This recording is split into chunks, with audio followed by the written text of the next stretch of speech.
welcome, and thank you again for stopping by. Um, like I said, I have been enjoying Veil myself. For a VR title, like I've been super excited about that. I've been excited about kind of where you guys are taking this for the whole esports thing. Like you guys are making a lot Looking of moves beautiful. that a lot of people just haven't you know gotten there yet. So it's really incredible to see what you guys are doing. Well, thank you, man. It means a lot. So thank you very much. Yeah, man. So, yeah. So why don't you start off by telling us about VR or Veil VR? So yeah, my name is Jonathan. I also go by Tropical, and as of like I don't know when, maybe 6 months ago, I changed it to AexTropical. We are the developers behind Veil VR, and Veil VR is a 5v5 multiplayer shooter, and we're really looking to not only make the most viable virtual reality esport title, but also take advantage of VR. And what that means to us is create awesome social interactions. So if you imagine like a Call of Duty, Halo, or Counter Strike, sprinkle in a little bit of some social apps like Rec Room or VR Chat, and mix it together with near sci-fi theme and lore. I think that's what Veil VR is. Fair enough. Yeah, it is pretty interesting, and the gameplay feels pretty incredible too, with the guns and just all the other stuff. And there's some bits of that I want to get into of the gameplay, but for you guys, we're gonna split this up kind of into two different segments. The first segment is gonna be about the development side, and then from the players side, because there's a lot to talk about with this, especially for esports in general and just VR games in general and how difficult they are to actually make. And then all the fun tedious stuff that comes with that. But so yeah, I mean, so how did Veil VR come about? Like what sparked the idea for Veil VR? Um, Very good question. It was very organic and random. In 2014, one of our founders, Future Virgo, she wanted to make a VR music experience. She's a musician, and we were actually a music studio before, a label here based in Miami. So she wanted to create a VR music experience, and we did that from 2014 to 2016. I feel like I'm gonna sneeze. Wow, sorry, that came out of nowhere. All good, all Yeah, good. so we were doing that from 2014 to 2016.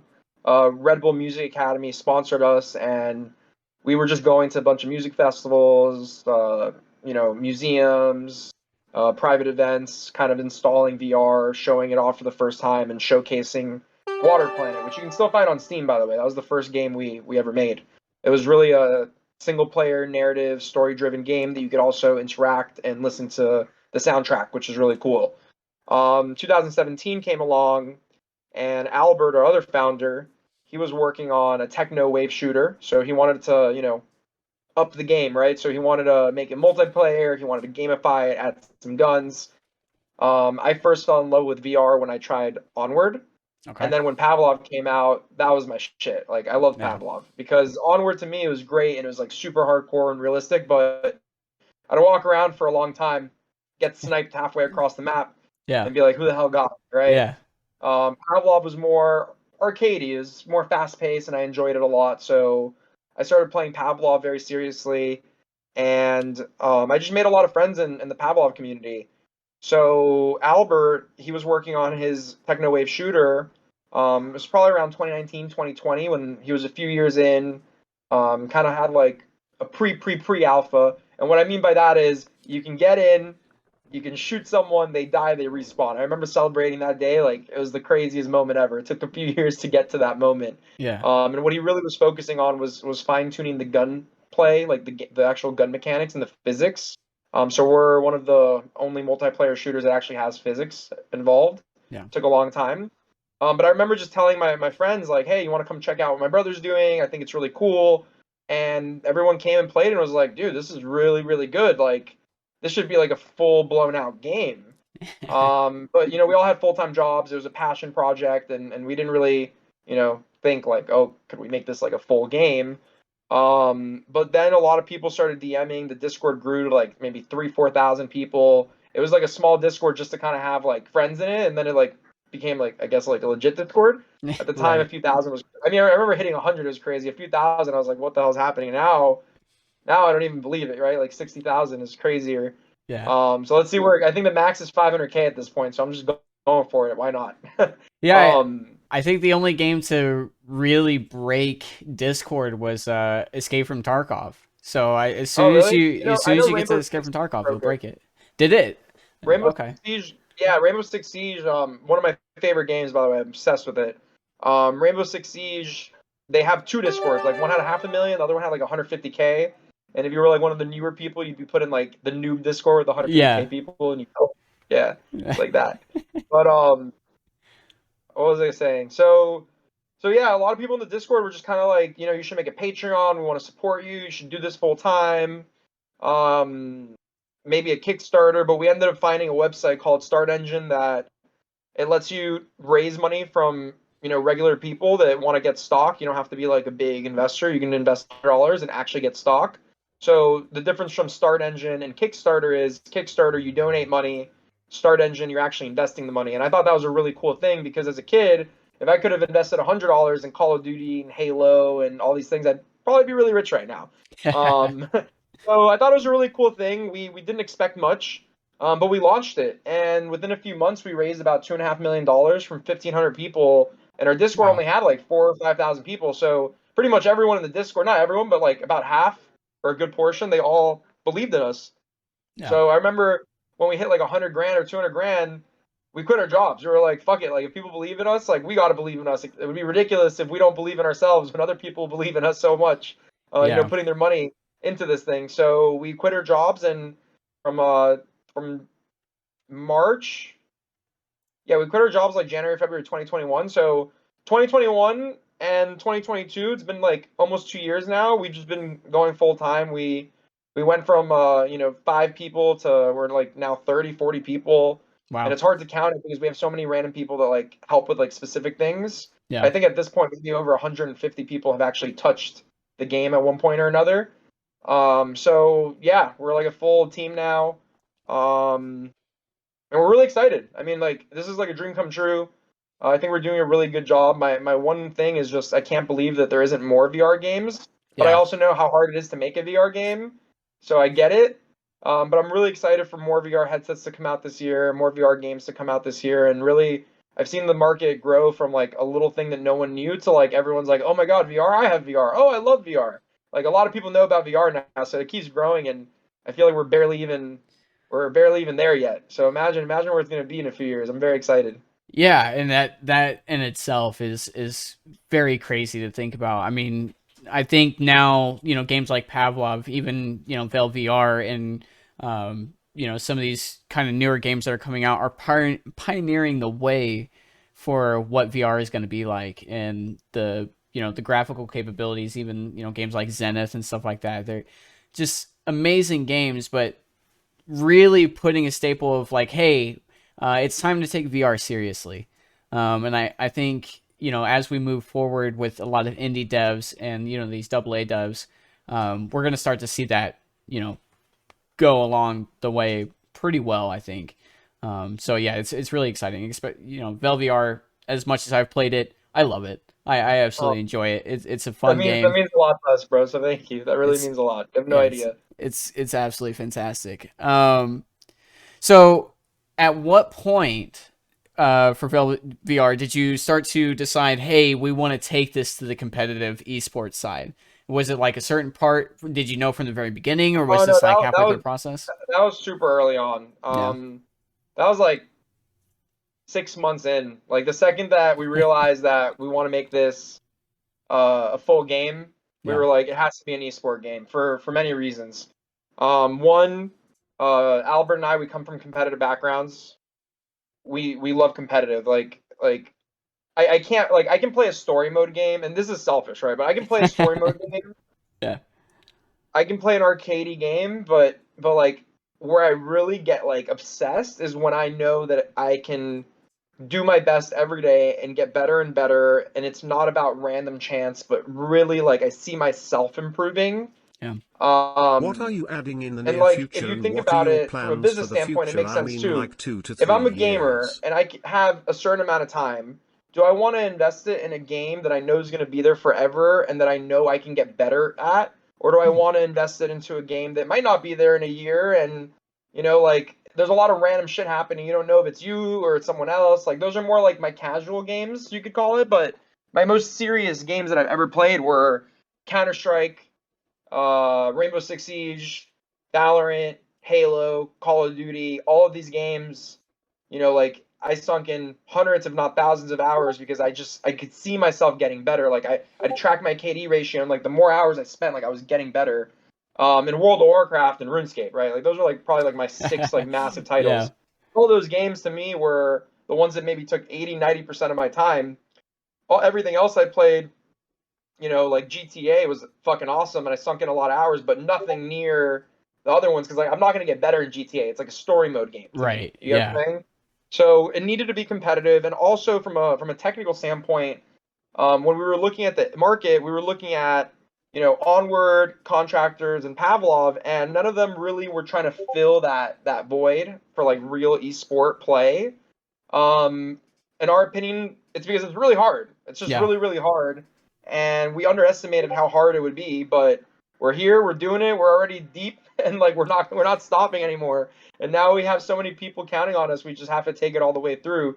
But our philosophy is if we can make a really good competitive game with real competitive integrity, no GAs needed. GA stands for gentleman agreements, by the way, which like Yeah. in VR there's like way too many to count because everything's jank. Right. Um, we feel like we could do anything else. Like the social thing is a joke. Like, and I say it not in a disrespectful way, but when you're in a social game, you can do so much Houdini on the code because no one's like, did you like shoot that person? Did it count? Peeker's advantage? Like, you can do social and like nothing has to be synced. It can just be like for fun, right? When Yeah. you're playing a competitive game, like the net code, the synchronization, like that matters so much, especially when people are betting their lives on it. They're betting money. There's teams, there's brands involved. Like that's the hardest thing to actually get done right. We feel like no one's actually done that right yet in VR, and we're not even there yet. We're not Yeah. even done. But we think we're the furthest along, and we think we have the community support, and we're the furthest along. So it's we're kind of there. But if we can do that, you can have 150 people in a social room with probably much better frames than Facebook Horizon. I mean, I'll give you an example. I was playing Facebook Horizon. I was in a random map. I mean, like Hmm. this was like one of the original ones. There was like 5 people in it. I was running at 10 frames a second. I was like, what the fuck is happening here? Like, Yeah. It how am I hurts. running at 10 FPS on Facebook Horizon? Everything's like cardboard, right? So Yeah. we're not saying we're PowerPoint. perfect. We're not perfect, but you'll throw 10, 20 people in an armory and it works better than Facebook Horizon with 4 people with cardboard graphics. So Right. so focusing so hard on the competitive integrity, once that's like really locked in, and we think we're very close. We think we're about a month away, right? The finals, it's happening in Miami. It's Yeah. gonna be the biggest challenge. We're super stressed out, but Right. if we can host a finals in Miami, big prize pool, top teams, and everything just works, we're really excited for the casual game mode. So I'll give you a little leak. We're working on a Oh, here we go, on a boys. few on a few game modes. One of the first ones you'll see coming very soon is Capture the Flag, one of my OG Halo favorites. Yeah. We also have some more, but I won't leak them because my team Oh will kill man. me. But Capture the Flag's coming. So getting Search and Destroy, or what we call Artifact height, that's the Yeah. biggest challenge. Capture the Flag, gun game, domination, King of the Hill, hardpoint, and a lot more. Like those are more like no one's competing in that. Like that is a Right. joke to make compared to hardcore search and destroy with everything working. So the social things after that even easier. So we're Yeah. kind of crazy because we went for the hardest thing first, Yeah. but if you understand why we went for it, one, no one's really doing it. Two, it's the most challenging. And if we can do the most challenging thing, the rest is easy. It's kind Yeah. of like doing the hard homework first and then breezing through the rest. So that's why a lot of people they might not see like all the progress we make under the hood. I highly encourage you guys to. I see gun Yeah. game's a fun one. We like Gum it. Game's the new one. That's a good one. Yeah, some new guns are gonna come out by the end of the year as well, and then you'll potentially see gun game. I don't know the date on that one, but you'll see it. Good, because I had a Um, question about guns. I all right, love the game summit. No, that's all right. awesome. That's absolutely I hope that awesome. gives you like a little picture. And oh yeah, I remember. So I was gonna say, I highly recommend anyone that doesn't know, go onto Steam, go to Vail VR, click Community Hub, and look at how many patch notes we put out. Like, as a I gamer, saw them. There are a ton. There's a ton there. I don't think I've seen any game studio go as hard as we go in progress, and it only works one because everyone here is obsessed with it, and two, we have such a kick-ass community that we deploy a new build once a week. Like Yeah. I don't know who else does that. Yeah, exclamation mark Veil. There's a Steam page right there, so you guys can just click on that, go straight to it. And if you guys don't have the game, request access, and get the game as soon as possible. Because boy, it's a lot of fun. It's a lot of fun. And start building up teams for next year, next season, the Yeah, so qualifiers. we're gonna I'm working with IVRL. We're gonna announce some stuff. Hopefully by the end of the year. Definitely keep playing your pugs and your scrims because there's a lot more Oh coming. yeah, oh yeah. No, I'm excited. I'm excited. Um, so yeah, so uh, now the game used to be called something else. So what did it Yeah. used to be called? Because I keep forgetting what it used to be called. Um, I personally can't say it because the guy that owns that name that hasn't actually made anything, Oh, fair he enough. wanted to sue us and like take a bunch of money from us. So like my lawyer was like, just change the name, and then we like changed the name. Well, I like But the Vale. It thing runs is, off the tongue. It runs off the tongue. Vale sounds 10 times better than what we used to have. So Yeah. Okay. we're happy. Vale sounds like good. Just Yeah. sounds good. Like Vale VR, like just sound like it sounds good. We had like there was like a crazy week or two where we had like a bunch of names and we were like trying to pick one and. Vale was like it just was the hitter. We Yeah. had some interesting ones. That's cool. Yeah. No, it rolls off the tongue really nicely there.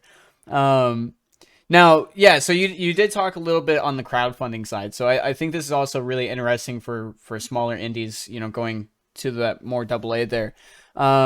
Did you guys do anything for fundraising outside of crowdfunding? Like, did you do anything like personal stuff?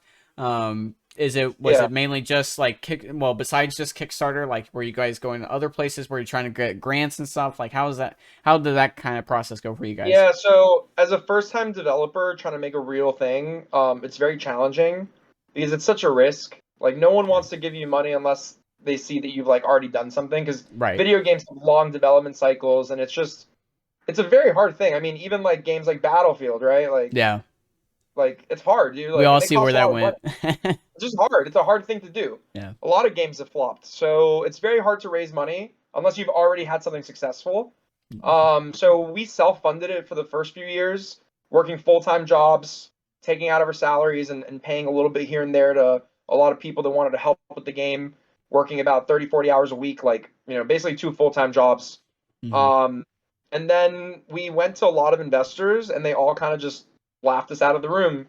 Yeah. You guys have nothing. VR is nothing. It's not going anywhere. What have you built before? Are you ex Google? Are you ex Facebook? Are you ex Right. Snapchat? Right. Who's your team? Who's your team? So that's, by the way, one of the jokes is we're called AexLab because we're not X anything. And Facebook made a really funny, cringy video a long time ago, like Facebook Reality Labs. So we felt like we needed the word lab in it, Nice. felt like we needed the name Lab in it, and everyone kept like Nice. first question every investor is like, "Oh, who's your team?" And I'd say like who the team is, and they're like, "You don't have anybody from X Google, X Facebook, X anything." So like we just came up with the name X Lab. Like we're not X anything. We're just like a lab. That's Failed meta. awesome. You guys are funny. Yeah, but we did that, and then the thing is, once we raised that, then we started getting some investors that called us saying, "Hey, you raised a bunch of money from the community. You must have something good." Right. And then they started talking to us, and we were able to raise some money from some good folks. Most of them based here in Miami. That they can come to the studio, they check out what we're doing. Their kids play VR, so that Yeah. was really helpful, and that helped us scale up. When with the crowdfunding, we got up to like 10 people. With the big investors, we got up to like about 30, 40 people. So That's amazing. um, That's amazing. super helpful. Yeah, so I highly recommend if you're an indie dev because it's just a nightmare. First time project, build a community. Easier said than done. Yeah. Find some people that are obsessed with, what you're building, and if it's something you're building that no one else has built, I mean, look at Star Citizen. That's a perfect example. Someone Star Citizen raised, I don't even know if it's hundreds of millions, it might be $1 billion I think already. it's 300 million last time I looked, but I think it's more than Whatever that it is, now. it's an absurd amount, right? But why did they raise all that money before they had anything? Because the guy had a vision to Yeah. build something that people wanted and Yeah. people trusted him. And at first I thought it was kind of sketchy, but I played it recently and it's not perfect, but the guy's making progress. And what he's trying to build does take 10 years. After getting into game Yeah. development, like I have mad respect for the Star Citizen team. Like that is not an easy thing to do what he's doing. I So think I hope that we the get the that one day. it's an amazing game. I've covered it. I've played it several times. I think a lot of the issue, which happens to a lot of developers, is scope creep. Right? They started saying, "Hey, we Great. made a bunch of money, and then let's add these features, and let's add these features, let's add these." And I think that's finally catching up to them. But the game itself is just gorgeous. It's a gorgeous game. It runs fairly decent. Even on my old machine, it ran pretty well.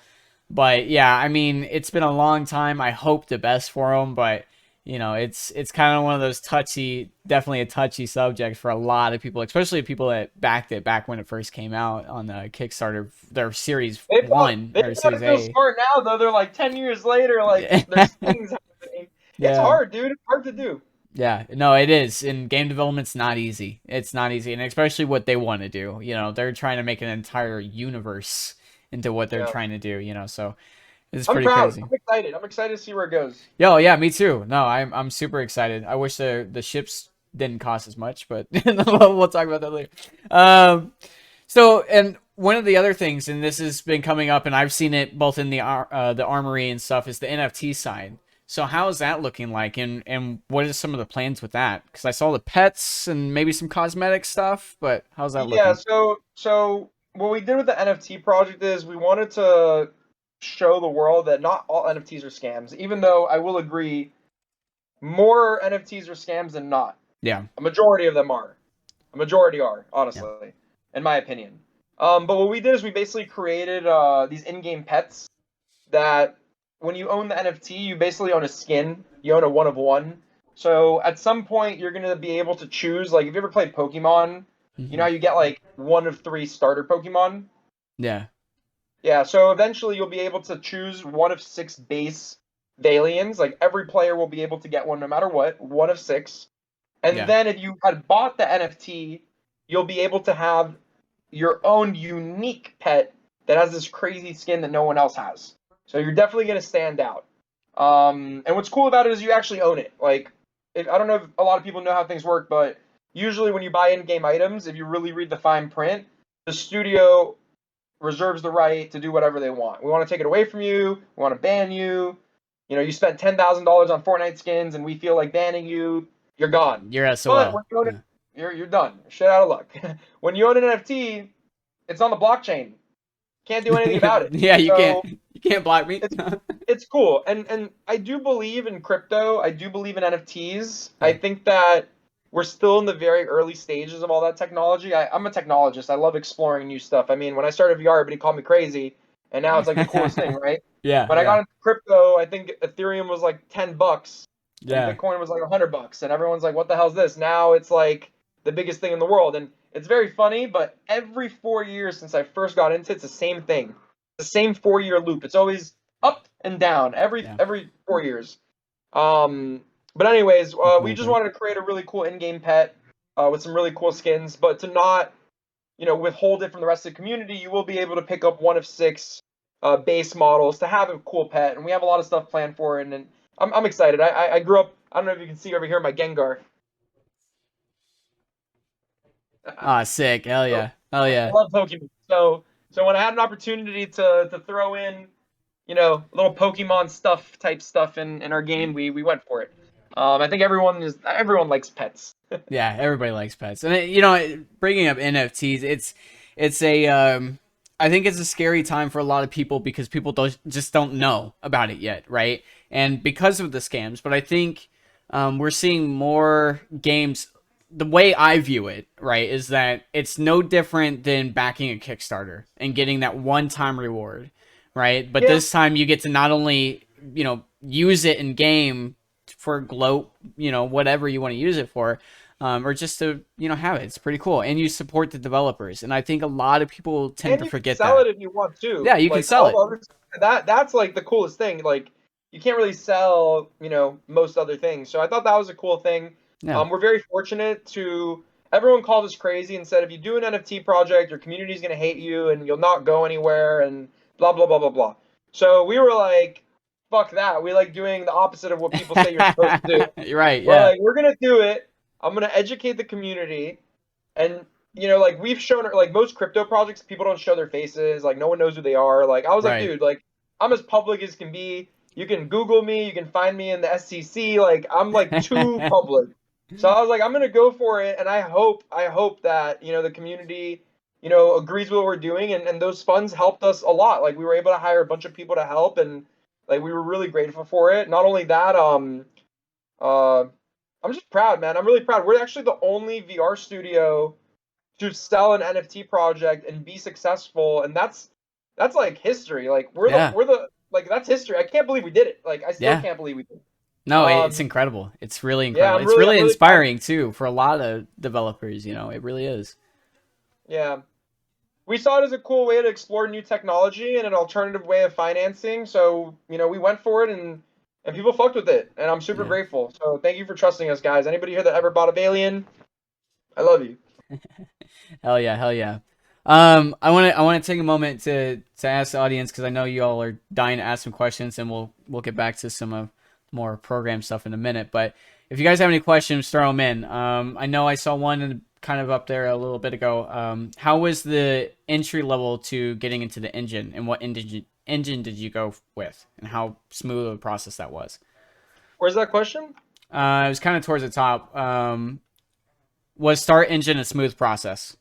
That's what it Oh, was. was Start Engine a smooth process? Yeah.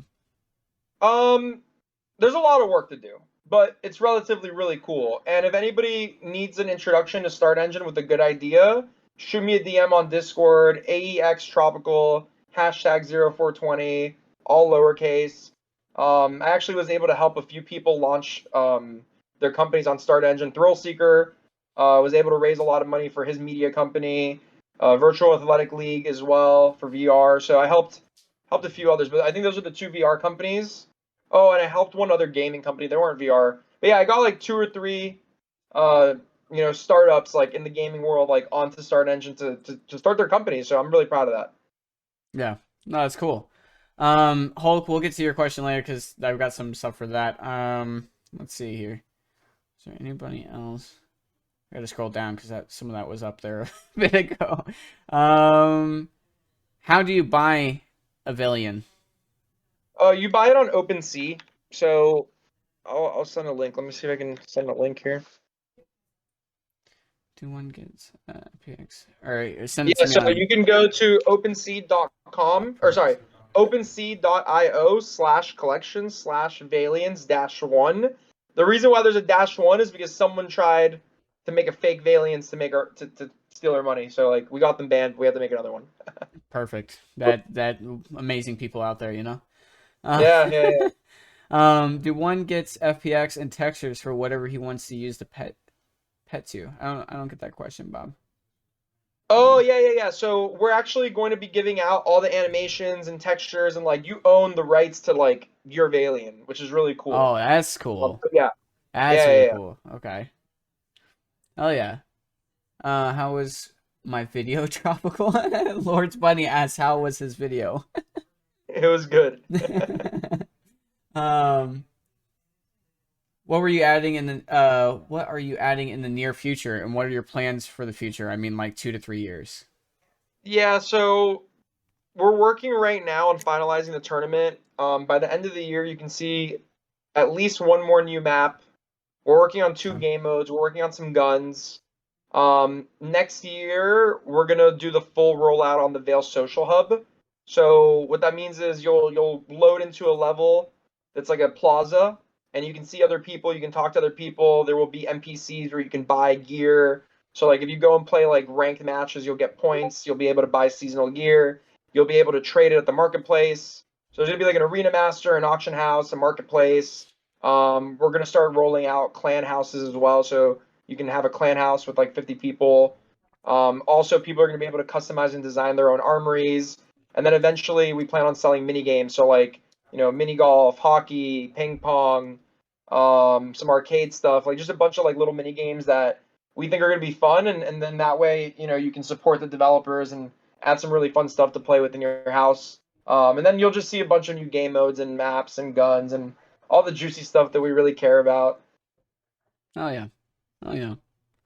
Um, okay, so to get back to kind of some of these questions here, what I'm really curious about is what are you using as a multiplayer networking layer, and why did you use it? Which one did you go with? So we're using Unreal Engine. Mm-hmm. Um, so we're using their base stuff, but Okay. then our team like works on it to make it work for VR properly. I'm Okay. not I'm not the programmer at all, by the way. Like zero programmingness in me. I feel I that. do like I feel that I pain. do marketing, accounting, legal, community management, esport tournament stuff, merchandise. Mm-hmm. I do everything but the programming and the art. Fair enough. What There's a made lot you of stuff in decide to go Unreal. to Unreal? Like out of Unity and Unreal? Oh, so Unreal Engine just has more flexibility, and Unreal Engine has the source. Like you have the source code for it. Mm-hmm. Unity, you do not have the source code for it. So what that means is, if Unity ever goes bankrupt, you're fucked. If they stop supporting Unity, you're fucked. If you need to fix something because something's broken, you have to send in a support ticket to Unity, and they have to fix it, and you got to wait for them. And Unreal Engine, since it's open source, and you have the not open source, but you have the source code when you license it, like if they go under, like you still have 100% control. If there's a problem, you can fix it yourself. So it's safer and it's also harder to work with, but it's more Yeah. flexible. So it is the more challenging game engine. Like I'd say a majority of the industry is really on Unity, but if you want to get the best quality stuff, most of the best quality multiplayer games come from Unreal Engine. I mean, Fortnite, right? The biggest multiplayer game in the world is built on Unreal Engine. So if you want a really solid net code multiplayer game, like it's usually going to be Unreal Engine. It's usually going to be a little harder to do, but much more rewarding once you get it right. Yeah, and we've seen some games in the Unity space. Escape from Tarkov is a prime example of that. They've done really really well, but out of the box, Unreal's kind of got it all. I would say for a lot of developers though, Unity is definitely the easier engine to develop on. Yeah, And then Unreal definitely is a massive learning curve, but you do get a lot of things right out of the box compared to the two. I work really heavily in Unity, but I've nice, done a lot of Unreal development as well. So like nice. I kind of I'll understand some I'll of the tell you, balancing. I'm not technical at all, but I get 10 resumes, 9 are Unity, and then there's one Unreal Engine person. So Fair I can enough. just tell that Unity has to be easier if there's just way more people in it. But whenever I get an Unreal Engine application, I'm like, Albert, what do you think? Yeah? Right. Um, are you going to add neck snapping? What do you mean? Like I being don't able to know. like You just snap someone, like just go and just snap somebody's neck. I guess I don't. probably not. Instead of a melee weapon, you just go and snap somebody's neck. I guess I don't know. Probably not, but maybe one day. That sounds fun. Yeah, that sounds kind of interesting. Yeah, we don't need knives in Vale. We just don't. We should be having. I don't want to promise anything, but we should have melee by the end of the year. Finally, Oh, I think we okay. found an elegant solution for it because everything we demoed or tried out, like it felt like wiggle to death, and like we Are didn't you want going that, to add a completive mode with a and it was just ranking really system hard. But I think we found backslash? something that works, and I think you guys would be hyped. No. Um, Oh are you going to add a competitive mode with a ranking system? Well, oh, there's yeah, yeah, yeah. yeah, yeah. We're Okay. gonna have a ranking system. You're gonna get points. You're gonna be able to buy in-game skins with points every season. We're gonna make new shit. Like it's all coming. Oh yeah. Now, one thing that is the most plaguing question for both the players and the development side is obviously the main target is esports, right? For this game. Yeah. How are you going to cater to the casuals as well? And how are you going to find the balancing act to kind of appease both? Well, it's going to be hard to appease both, right? Not But really, no. So that's actually a really simple solution. It's just game modes, right? okay. You want to look. You look at most competitive players are playing S&D. Like that's like the competitive game mode. Yeah. You play capture the flag, it's casual. You play free for all, it's super casual. Yeah. Like there's no one out there in free for all trying to like compete, right? You add gun game, that's super casual too. So it really is just I think it's just dependent solely upon the game mode. Like I don't think casual players are ever gonna pick search and destroy. Like Yeah. it's not gonna happen. I see like So search and destroy and capture the flag being really competitive, but and maybe team I think deathmatch, but nah, I've never seen team deathmatch get competitive. Like have you ever seen a tournament in team deathmatch? no, I but I haven't. mean it could be done. It's a very quick game if you do. But I compete in free for all. Daddy, diabetes. diabetes. I am Diabetes. so competitive that like you can put me in Sims and I'll try to out money you.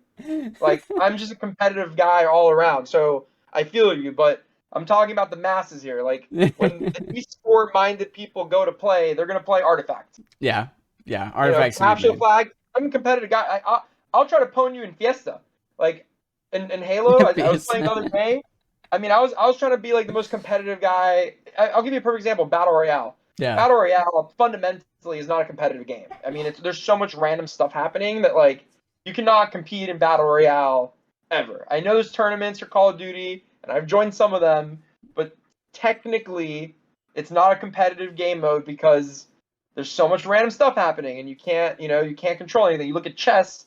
Chess is the most competitive sport in the world because it's chess. Like Right. if you lose, you can't blame anything other than yourself. Like you got bested, right? Right. It's the same board, same pieces. Get good, Like son. that's it. But I play Warzone competitive as fuck, and if I lose, I'm pissed, and I'm still going at it, even though I know it's a lot of chance involved. So I mean, even when I go to the casino, I'm competitive, and I lose every time. That's how I feel in Tarkov when I die constantly. um yeah, no, that is true. So one of the things I watched recently is that you did an interview and you're talking about the competitive scene and you're talking about how you made all the players the same height. And I thought that was really interesting and a good way to solve a lot of challenges. You want to talk a little bit on that? Yeah, so VR has a lot of funny issues like players being different heights and players being able to play space cheat. So we've been able to solve a lot of these problems. We actually have like we ended up creating almost like a not everything, but almost an all-in-one solution, which is basically our in-house auto height calibration and virtual crouch feature at the same time, and it like prevents play spacing. So like three issues got fixed with one feature. So when you're in the game, everyone's the same height. If you get outside of like a normal thing, it will automatically calibrate you. If you try to move in real life and in the game, we prevent people from passing a certain speed. So always on the server side, like you will get corrected. So if you try to cheat, you'll just get nauseous. Don't do that. Don't cheat. Very bad. But it's very important. Yeah. Everyone has to be the same height. I mean, if everyone's not the same height, it can't work. And we have to prevent cheaters because no one wants to play a game when there's cheaters. Yeah. I almost never played. Excuse me. I almost stopped playing Call of Duty because of cheaters. It was ruining the game. In Rainbow Six Siege 2, there's a period where people are cheating. It's like fucking hate that. Like, Yeah, every why? game goes through that. I know. It's Everybody. like why? I never understood why people do that. It's usually a bunch of 13-year-old kids thinking it's funny, and like I hope they grow up and realize like Yeah. it doesn't do anything. Like makes you like not cool to do that. Right. Um, the only time I ever cheated, I will tell you when I cheated Oh though. boy, here we go. I think I was like 10 years old playing Halo on the PC, and that's back in the day with server browsers and modding and everything, like very early VR days. And every map that I got into, everybody had a sniper and an aimbot, like every single person. Every single person. It was to the point where like I had to Google how to get an aimbot, and then like I started playing. But like that was, by the way, Halo Everything for a period science. of time when I was a kid on PC. Like that was the way you played Halo. Everybody had a sniper. We were going on what was it called, Blood Gulch? Yeah, Blood Yeah, Gulch. Blood Gulch yeah. Outpost number one. Everybody was on Blood Gulch. Everybody was like, aimbot sniping with infinite ammo. Like if you Yeah. didn't have an aimbot, like you couldn't play the game. But it was like that was part of the Any game, right? more Like you guns had to you have an plan on aimbot adding? with a sniper. So I did it. But that's my only time ever cheating, and I never cheated ever again. Fair enough. Fair enough. Yeah, RMT was real bad with that. I know Tarkov had a lot of issues with that. And WoW does any time really, any multiplayer game, somebody's gonna find a way to cheat. It's the nature of it. Yeah.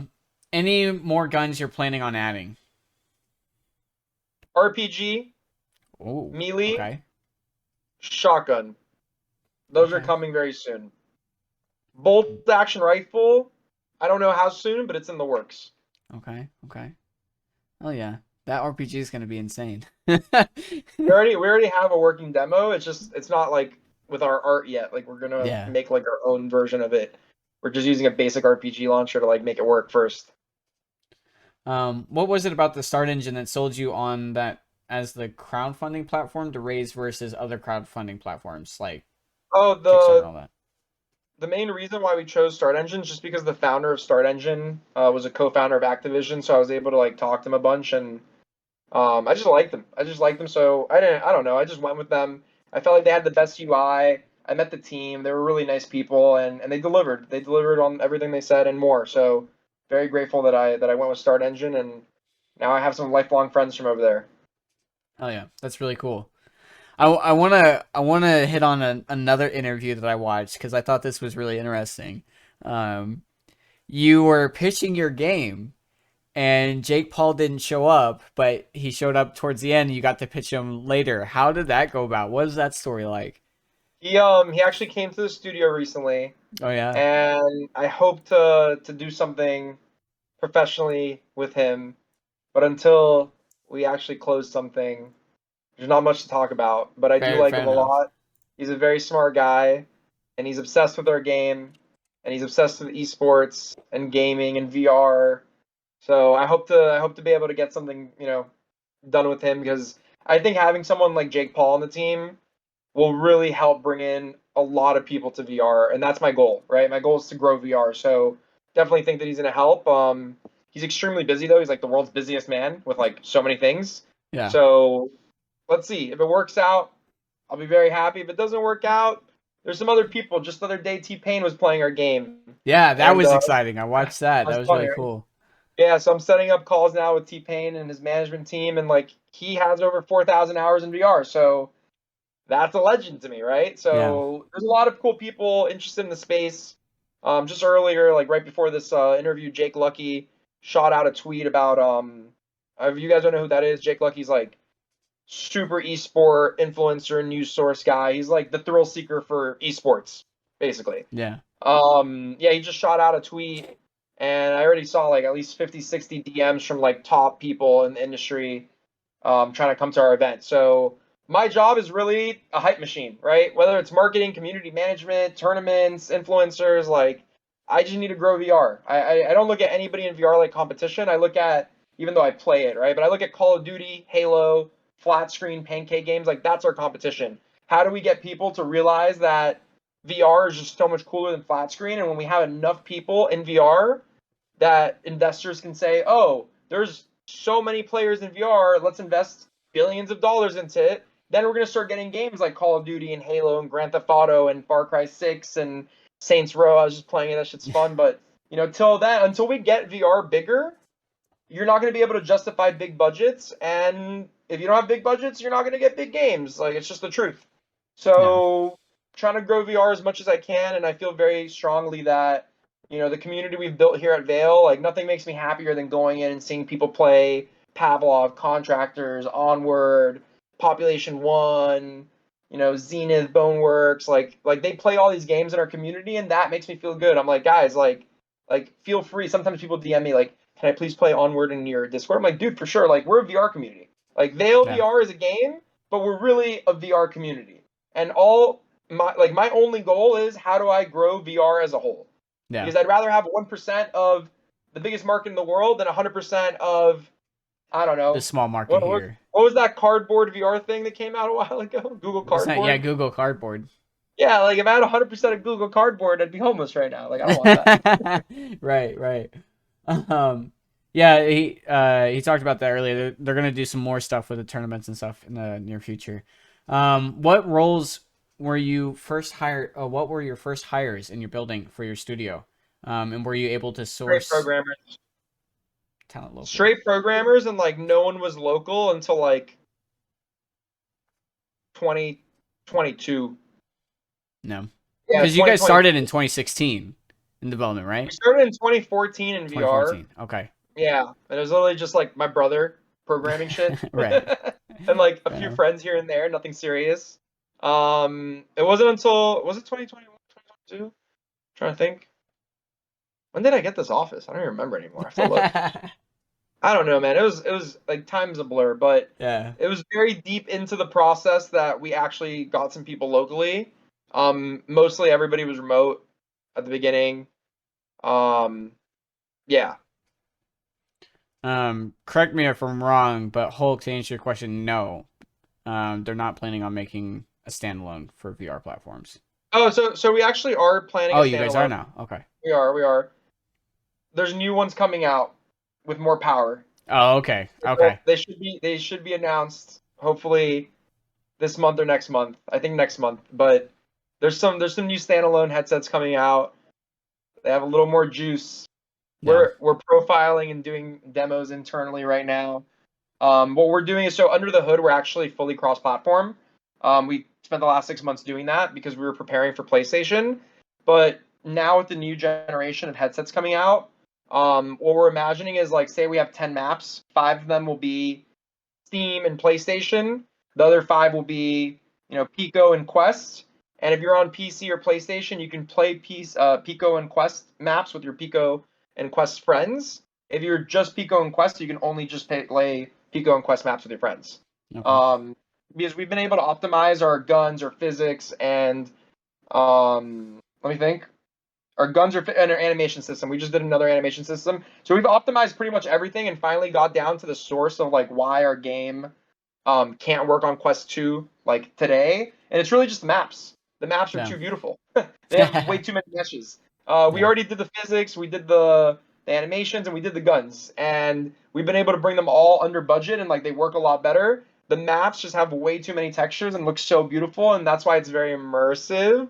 Like the grass moving in the wind and little things like that. The cloth on the characters also, they like move and stuff. So like You got there's a mesh few little weights. things that are strictly cosmetic that we're gonna continue to optimize and profile, and you'll be able to play on next gen Quest and next gen Pico. It just won't be as beautiful, but physics, gunplay, all that shit will be exactly the same. Which to me, like that's like the core of the game. And Mhm. eventually, the graphics on standalone, I hope get better because that's just kind of how tech works. And eventually, we'll be on standalone with crazy 4K quality graphics. Yeah. Yeah, I'm excited for that. I'm excited for that Me too. feature. Are comp maps going to be strictly crossplay? Are comp maps going to be crossplay? I can't give you an answer right now because we have to play it. Yeah. Like we're literally like in very early stages of profiling the budgets across these like standalone devices, and we need to play it, experiment with it. If it doesn't play right or the latency isn't there, then competitive game modes might be siloed off. Like you can go play comp on standalone, you can play comp on PC or I'll just call it tethered, right? You can play comp on tethered by yourself, or you can play comp on standalone. I don't know if the crossplay will work. I have to test it. If it works very well, then sure, why not? Um, but yeah, right now it's really strictly about the maps. Like that's like the main focus we're doing. It's just like the amount of meshes and the textures in the maps. So we're building out some new maps that we'll call standalone maps, and we're gonna see how that works out. Oh yeah.